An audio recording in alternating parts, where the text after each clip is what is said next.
Hello दोस्तों, उम्मीद होगा कि आप लोग अच्छे होंगे।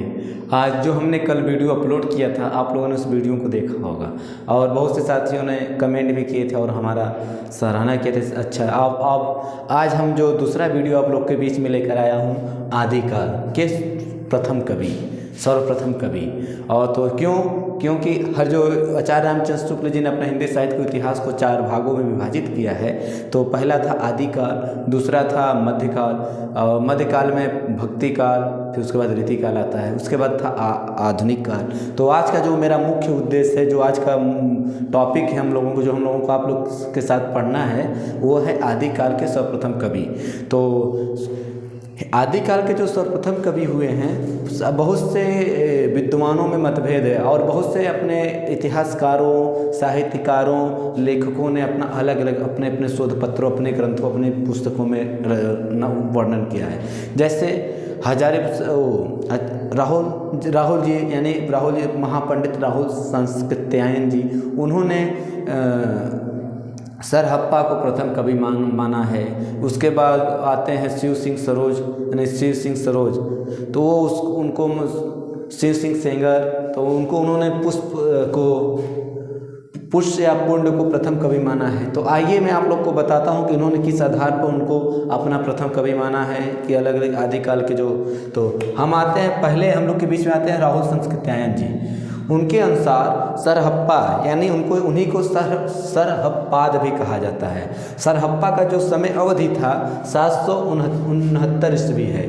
और जो राहुल जी की जो पुस्तक है काव्य, हिंदी की काव्य धारा, उन्होंने इसमें जो 84 सिद्धों में से एक मुख्य सिद्ध थे, हिंदी में जो 84 सिद्ध हुए हैं, उनमें से मुख्य एक थे सरहप्पा जी।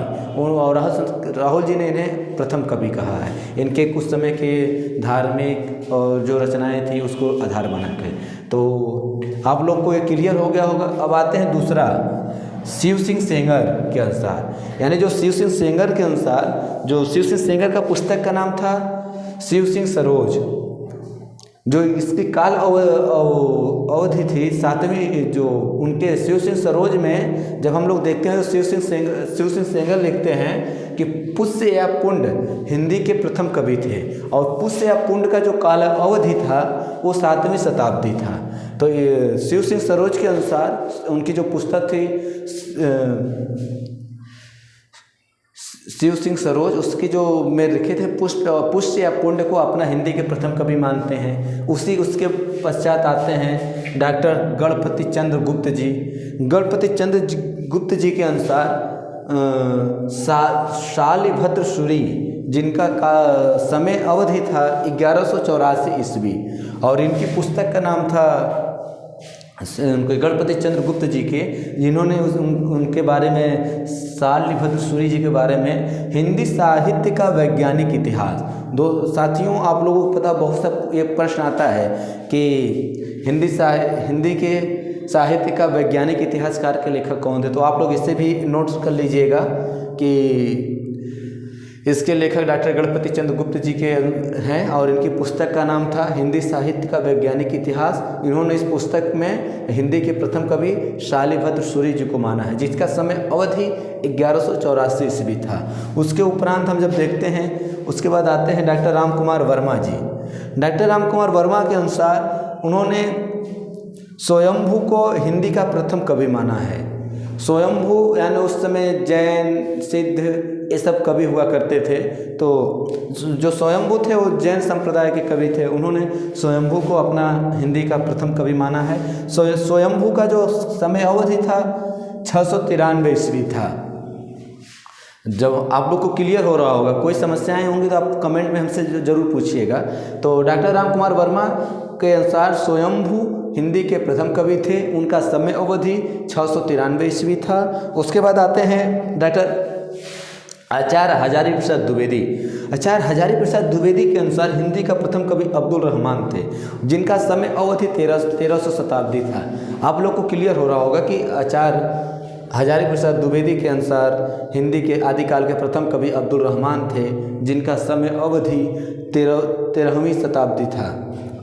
ठीक, उसके बाद आते हैं डॉक्टर बच्चन सिंह। इनका जो किताब था हिंदी साहित्य की आधुनिक इतिहास, तो डॉक्टर बच्चन सिंह के अनुसार हिंदी के प्रथम कवि विद्यापति हुए, जिनका समय अवधि 1500 शताब्दी।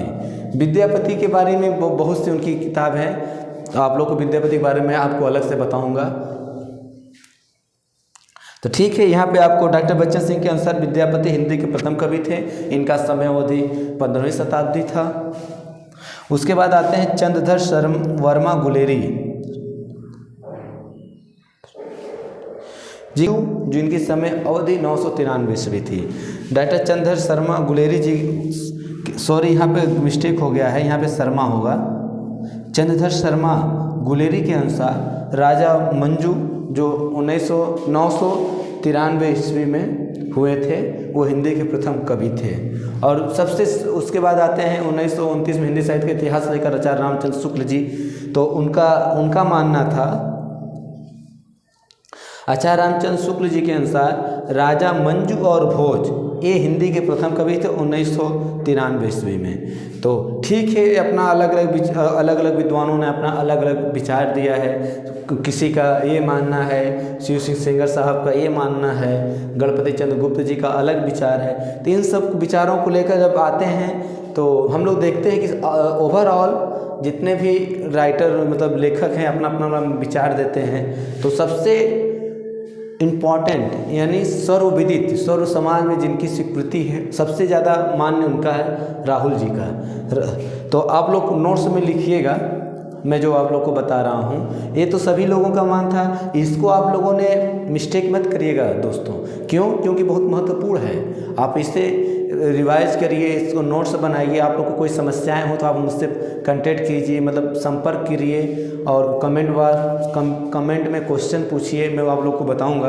तो मैं आप लोग को बताना चाहूँगा नोट में, तो सर्वमान्य रूप से राहुल संस्कृत्यायन जी द्वारा स्वीकृत कवि सरहप्पा यानी सरहप्पाद को ही हिंदी का प्रथम कवि स्वीकार किया गया है। इन लोगों को सभी राइटरों के बाद सबसे महत्वपूर्ण या जो हिंदी साहित्य में आज भी स्वीकार है हिंदी के प्रथम कवि, जैसे आप लोगों को याद करते हैं हिंदी के प्रथम कवि हुए हैं सरहप्पा।